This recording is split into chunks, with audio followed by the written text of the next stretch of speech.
Hello नमस्ते प्यारे बच्चों, स्वागत है आप सबका physics world visual YouTube channel में। जैसा आपको ज्ञात है, तीसरे चैप्टर के अंतिम पड़ाव में चल रहे हैं अपन, और आज का हमारा टॉपिक है 3.9 विद्युत क्षेत्र में विद्युत द्विध्रुव के घूर्णन में जो कार्य होता है उसका व्यंजक हमें निकालना है। देखिए विद्यार्थियों, ये टॉपिक हमारे पहले चैप्टर में भी आया था और तीसरे चैप्टर में भी है, तो यानी कि ये एक तरह से क्रमबद्धता है। आपको जो आगे से आगे बढ़ना है तो पीछे का जितना भी आपके पास नॉलेज है वो अप टू डेट होना चाहिए। तो चलिए विद्यार्थियों, इस टॉपिक को जो है मैं दो डायग्राम की सहायता से समझाने का प्रयास करूंगा। देखिए पहला डायग्राम जो हम बनाते हैं कि हमें विद्युत क्षेत्र बनाना है, समरूप विद्युत क्षेत्र बनाते हैं। समरूप विद्युत क्षेत्र में क्या होता है कि जो है ये विद्युत क्षेत्र रेखाएं हैं वो बराबर अंतराल में रहती है और समांतर रहती है। मान लीजिए कि कुछ इस प्रकार से हमने विद्युत क्षेत्र बनाया है और इसकी ये वेक्टर ई से हमने डायरेक्शन दी है। अब देखिए हमें विद्युत द्विध्रुव किसे कहते हैं कि समान परिमाण के जो दो आवेश अल्प दूरी पर अगर हम रखे जाएं, समान परिमाण तो होगा लेकिन उनकी प्रकृति कैसी होगी, विपरीत प्रकृति होगी। उनको अगर हम अल्प दूरी पर रखें तो इस प्रकार की जो व्यवस्था होती है वो कहलाती है द्विध्रुव अरेंजमेंट, है ना। यानी कि दो समान परिमाण होने चाहिए परंतु उनकी प्रकृति कैसी होनी चाहिए, विपरीत होनी चाहिए। देखिए विद्यार्थियों, जब आप इसको द्विध्रुव आघूर्ण को विद्युत क्षेत्र में रखेंगे तो जो है ये द्विध्रुव जो होगा ये विद्युत क्षेत्र के समांतर अपने आप को व्यवस्थित करेगा। ये इसकी स्थायी संतुलन की जो है अवस्था है, स्थायी संतुलन। मान लीजिए ये एक तरह से स्थायी संतुलन में इस प्रकार से रखा हुआ द्विध्रुव है। अपन इस तरफ जो है Q माइनस और इस तरफ जो है प्लस Q, ये हो गए समान परिमाण है लेकिन प्रकृति कैसी है, विपरीत है। चलिए अब इसको जो डेरिवेशन को उत्पन्न करने के लिए अपन ये मानते हैं कि जो हमारा द्विध्रुव है वो स्थायी संतुलन अवस्था से थीटा कोण बना रहा है। कितना बना रहा है, थीटा कोण। तो ये हम यहाँ पर मान लेते हैं कि ये कितना एंगल है, थीटा एंगल है। ये माइनस का इधर आ जाएगा, माइनस आवेश, और ये प्लस आवेश। ठीक है, अभी ये डायग्राम आपको जो है समझ में आ गया होगा। अब इसी में हम थोड़ा सा एक काम और करेंगे कि इस थीटा जो साम्यावस्था के साथ जो हमारा द्विध्रुव है वो थीटा एंगल बना रहा है ना। अब इसको हम थोड़ा सा और इसकी अवस्था में जो है चेंज करेंगे द्विध्रुव की, और इसको डी थीटा विस्थापन देंगे। थीटा से कितना विस्थापन देंगे, डी थीटा। तो डी थीटा विस्थापन देने में जो है हमें काम करना पड़ेगा। क्यों? क्योंकि इसकी जो साम्य अवस्था है वो तो विद्युत क्षेत्र के बिल्कुल समांतर है। अगर आप विद्युत क्षेत्र से जो है इसको ऊपर ले जा रहे हैं यानी दूसरी तरफ ले जा रहे हैं तो आपको जो है विद्युत क्षेत्र के विरुद्ध जो है ये स्थायी संतुलन के विरुद्ध जो है कार्य करते हुए इसकी अवस्था को बदलवाना पड़ेगा। तो ये जो हमने डायग्राम बनाया है इसी से जो है हम यहाँ पर थोड़ा सा नोट्स के रूप में लिख लेते हैं कि यदि कोई विद्युत द्विध्रुव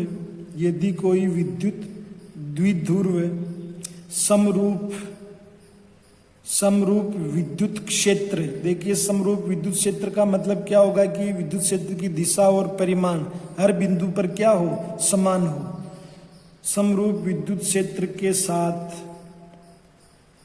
थीटा विक्षेप की स्थिति में रखा है। तो ये जो है लाइन आप इस विद्युत क्षेत्र रेखा पर भी बना सकते हैं, द्विध्रुव व्यवस्था। और वैसे भी आपने यहाँ बनाया तो भी ये इसके समांतर ही है की स्थिति में रखा है। तो उस पर लगने वाला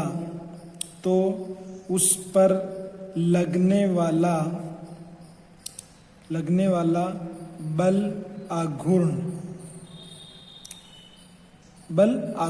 ये हम पहले चैप्टर में पढ़ चुके हैं। बल आघूर्ण को जो है हम टो से बताएंगे, tau equal to P cross E, है ना। यहाँ पर जो है सदिश गुणा होगा, सदिश गुणा को हटाएंगे तो पी ई साइन थीटा आपको मिलेगा। ठीक है, इसको जो है आप समीकरण नंबर दे दीजिए, 1 दे दीजिए।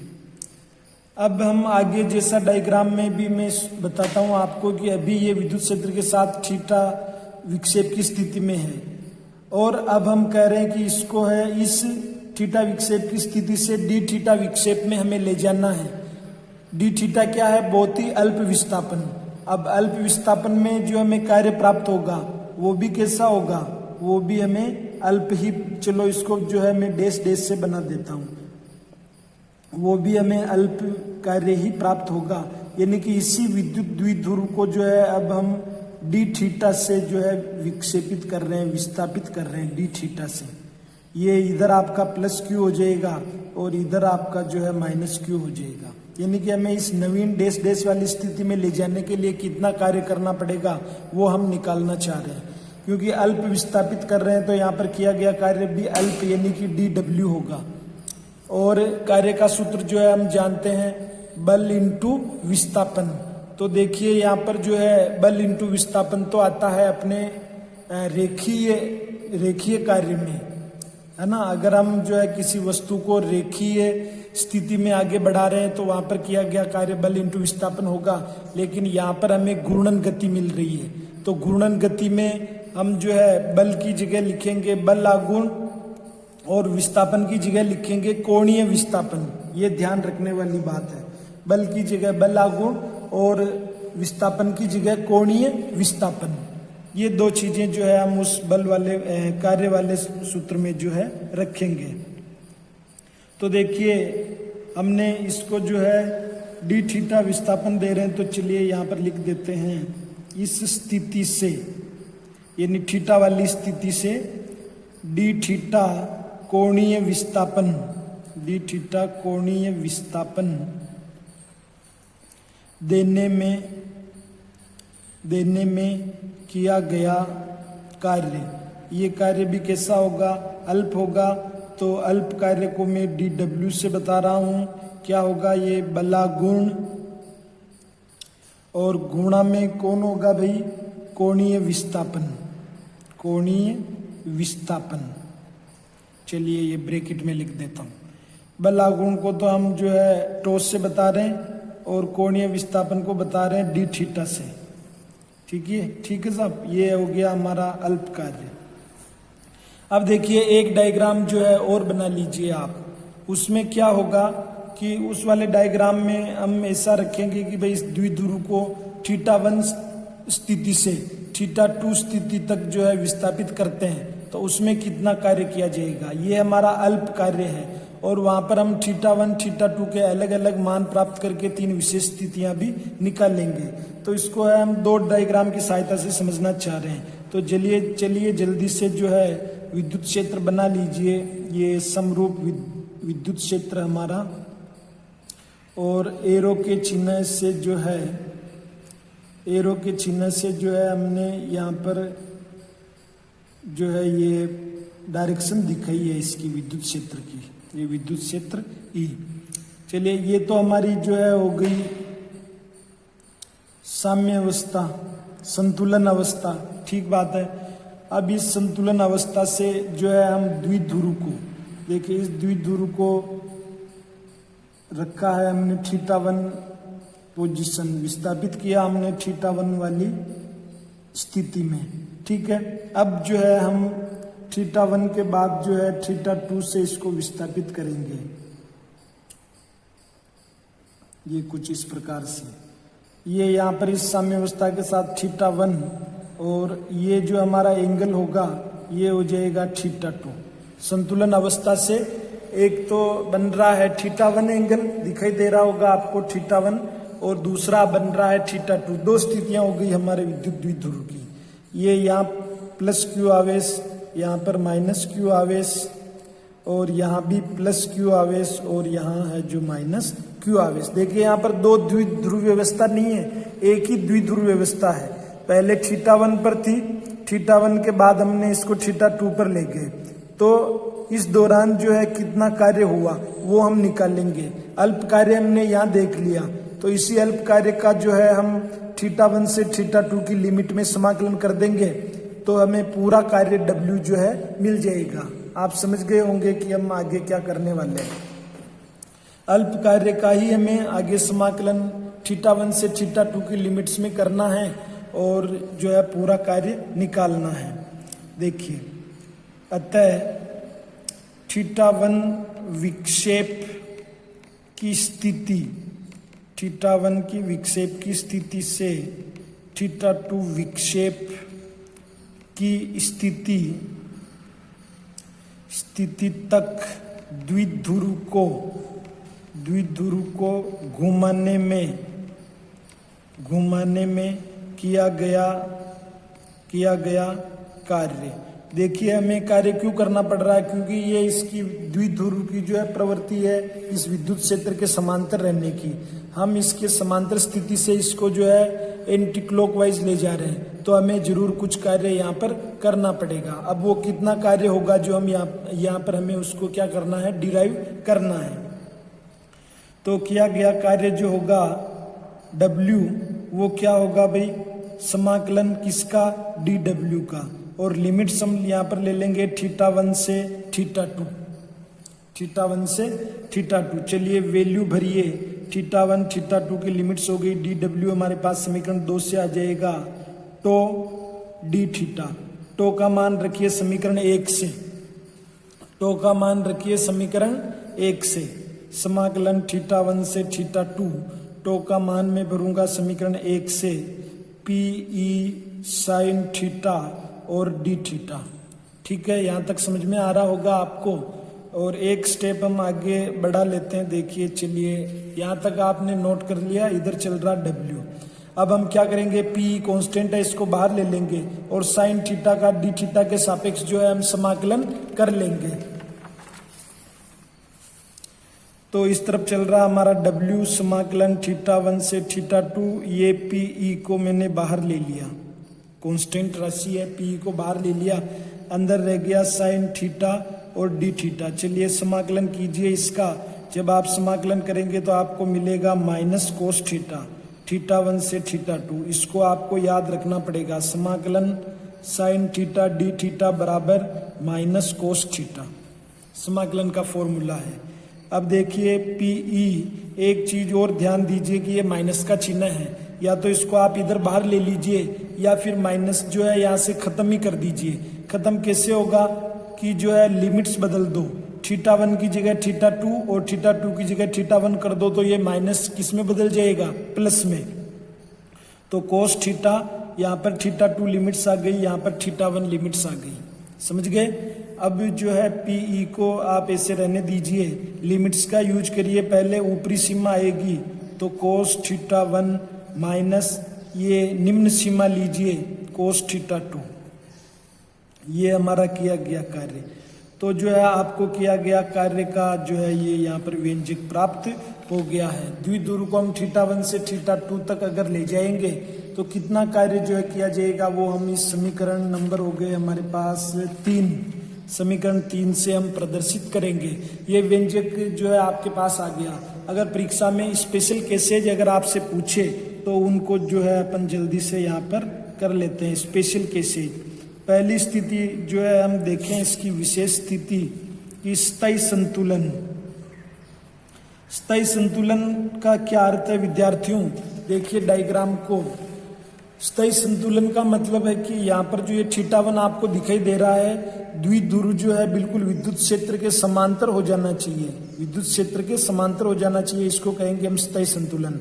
तो आपको दिखाई दे रहा होगा कि θ1 बिल्कुल 0 हो जाए तब ये स्थायी संतुलन की स्थिति में होगा। तो हम लिख रहे हैं कि जो हमारे पास जो है स्थायी संतुलन यानी कि θ1 बराबर 0 डिग्री से θ विक्षेप, द्विध्रुव को हम संतुलन अवस्था से θ विक्षेप देना चाह रहे हैं, देने में किया गया कार्य निकालना है।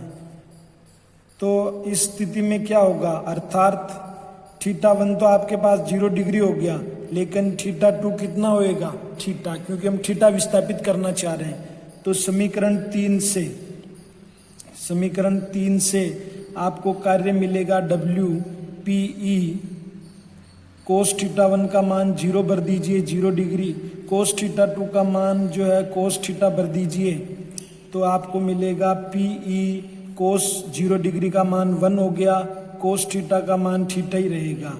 अब आप कहेंगे सर ये थीटा का फिर क्या यूज होएगा, तो देखिए विद्यार्थियों, मान लो कि 30 डिग्री से विक्षेप दे रहे हैं अपन, स्थायी संतुलन अवस्था से 30 डिग्री का विक्षेप दिया, 20 डिग्री का दिया, 40 का दिया, 50 का दिया, 60 का दिया, 70 का दिया, तो थीटा की वैल्यू यहाँ पर चेंज होती जाएगी। चलिए हम दूसरी जो है अवस्था, दूसरा स्पेशल केसेस देखते हैं। स्थायी संतुलन, स्थायी संतुलन से क्या आशय है, थीटा 1 का मान 0 डिग्री से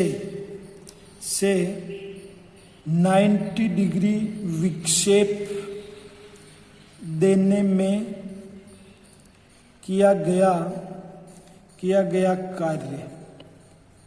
इसका मतलब क्या समझे आप कि थीटा 1 तो मेरे पास 0 डिग्री और थीटा 2 की वैल्यू हो गई 90 डिग्री, ठीक बात है। तो जो है आप समीकरण 3 को वापस देखिए, समीकरण 3 से W बराबर PE, P क्या है, विद्युत द्विध्रुव आघूर्ण, P बराबर विद्युत द्विध्रुव आघूर्ण, इसकी दिशा कैसी होती है, माइनस से प्लस की ओर। और कोस थीटा 1 की वैल्यू तो आप 0 जो है थीटा 1 की जगह 0 डिग्री भरेंगे, थीटा 2 की जगह 90 डिग्री भरेंगे। जैसा आपको ज्ञात है कि कोस 0 की वैल्यू तो 1 होएगी और कोस 90 डिग्री जो है उसकी वैल्यू 0 होएगी, तो आपके पास जो है सिंपल आ जाएगा PE।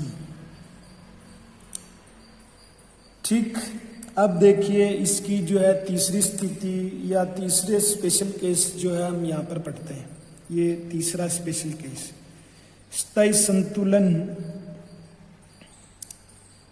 संतुलन यानी कि थीटा 1 बराबर 0 डिग्री से 180 डिग्री विक्षेप, इसको हम प्रति समांतर भी बोलते हैं। क्या बोलते हैं, प्रति समांतर। प्रति समांतर कैसे हुआ विद्यार्थियों, चलिए डायग्राम देखिए, ये डायग्राम आपको दिखाई दे रहा है।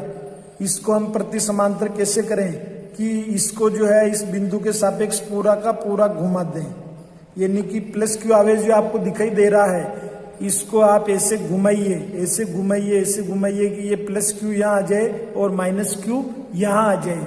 तो जो है देखिए यहाँ से यहाँ तक ये इस तरह से अपन ला रहे हैं, तो यहाँ पर एंगल कितना बन गया अपना 180 बन गया ना, 180 यहाँ से यहाँ तक, किसी भी रेखा के यहाँ से यहाँ तक। इसे हम कहेंगे प्रति समांतर। प्रति समांतर विक्षेप देने में किया गया कार्य, अर्थात यहाँ पर थीटा 1 कितना मिल रहा है 0 डिग्री, थीटा 2 कितना मिल रहा है 180 डिग्री। समीकरण 3 से जो आपके पास रिजल्ट व्यंजक है, समीकरण 3 से W बराबर PE कोस थीटा 1 की वैल्यू 0 डिग्री और थीटा 2 की वैल्यू जो है 180 डिग्री। PE कोस 0 डिग्री का मान आपके पास 1 आएगा, माइनस यहाँ देखिए कोस 180 डिग्री, याद रखिएगा कोस 180 डिग्री जो है अपने को -1 देता है, तो यहाँ पर माइनस और ये माइनस का 1 क्या बन जाएगा, प्लस का 1। चलिए दोनों को ऐड कर दीजिए, ये चलिए आपको जो है इसका हमें रिजल्ट जो है मिल गया, समीकरण 6। तो प्यारे विद्यार्थियों, इस वीडियो में हमने बहुत ही छोटा सा टॉपिक कि विद्युत द्विध्रुव आघूर्ण को विद्युत क्षेत्र में जो है अगर हम घुमाएंगे तो उसमें जो है कितना कार्य किया जाएगा उसको हमने कंप्लीट किया था। आशा है कि आपको ये जो हमारा टॉपिक है विद्युत क्षेत्र में विद्युत द्विध्रुव के घूर्णन या घुमाने में किया गया कार्य का व्यंजक आपको निश्चित ही समझ में आया होगा। और ये चैप्टर जो है हमारा कल बिल्कुल खत्म हो जाएगा, क्योंकि इसका एक टॉपिक और बचा हुआ हमारे पास। तो मैं आपसे जो है ये कहना चाहूँगा कि आप इस टॉपिक के नोट्स को कंप्लीट करके होमवर्क के लिए जो है तैयारी करिए। और जो कुछ उदाहरण भी है इस चैप्टर में, उन उदाहरणों को आप मेरे को जो है बताइएगा कि कौन सा समझ में नहीं आया, उसको भी हम एक दिन सोल्व करेंगे। वीडियो देखने के लिए आपका बहुत बहुत धन्यवाद।